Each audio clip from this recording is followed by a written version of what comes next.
Within our vast, ever-expanding universe, there's only one place we know of that has life, a single 12-mile thick layer of Earth known as the biosphere.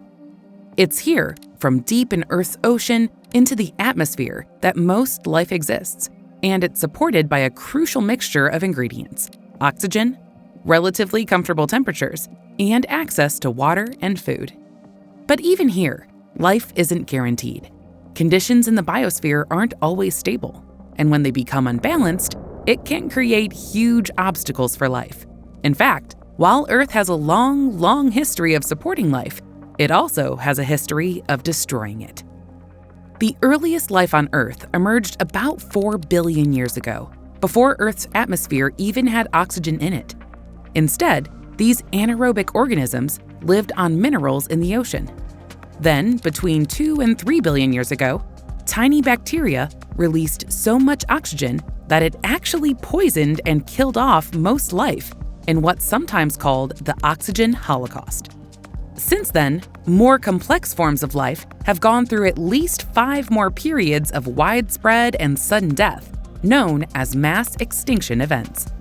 During these events, more than 70% of all species die out quickly because of major changes in the biosphere, like volcanic eruptions or extreme temperature changes caused by shifting tectonic plates. The first of these mass extinction events happened about 455 million years ago, when around 85% of species were killed. Then, about 250 million years ago, up to 96% of marine animals and around 3 out of 4 land species were killed in a crisis so bad, we now call it the Great Dying. What's maybe the most famous extinction happened about 65 million years ago, when the dinosaurs, who had been ruling the planet for 165 million years, vanished almost overnight. We're still learning about what happened, but the most popular theory blames an enormous asteroid that hit the Yucatan Peninsula in what's now Mexico. The impact seemingly triggered wildfires, earthquakes, and tsunamis, and kicked up a cloud of dust so big it blocked the sun. That meant plants couldn't grow, and the Triceratops and T-Rex couldn't find food. Yet, despite all that death, Earth's biosphere is still full of all kinds of life: bacteria, plants, reptiles, fish, mammals, and more. And that's because while extinctions are devastating and destructive, they can also create conditions that allow new life to emerge. That's been true since the very beginning. The oxygen holocaust wiped out most anaerobic life, but all that new oxygen in the atmosphere allowed new, more complex life to thrive. And the Great Dying paved the way for early, tiny lizards to evolve into the much larger, much more powerful dinosaurs. They thrived because they could live in various environments, and they quickly rose to the top of the food chain.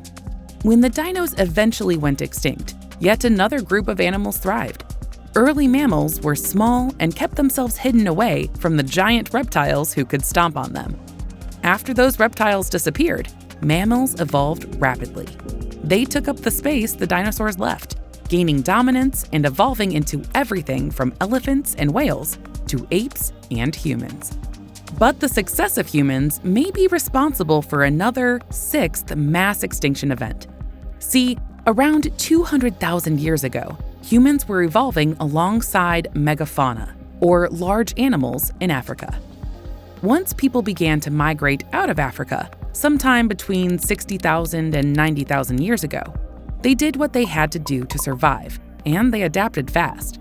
That meant killing megafauna from giant kangaroos to woolly mammoths on almost every continent, which many researchers say led to extinctions everywhere they went. And this human-caused extinction is still happening in a lot of different ways. As millennia passed, humans cleared land for farming, leading to deforestation that took away crucial ecosystems for many species. And ever since industrialization began in the 1700s, we've relied on fossil fuels to power almost everything in our lives, leading to more pollution, habitat destruction, and climate change. Scientists estimate that the current extinction rate is 100 times higher than the natural extinction rate. We've become like both the dinosaurs, the dominant group at the top of the food chain, and the asteroid that may have led to their extinction. But unlike the dinosaurs or that life-ending asteroid, we have another advantage. Learning about the extinction events that have shaped Earth's history means we have the knowledge and opportunities we need to be able to protect life in the biosphere, instead of continuing to destroy it.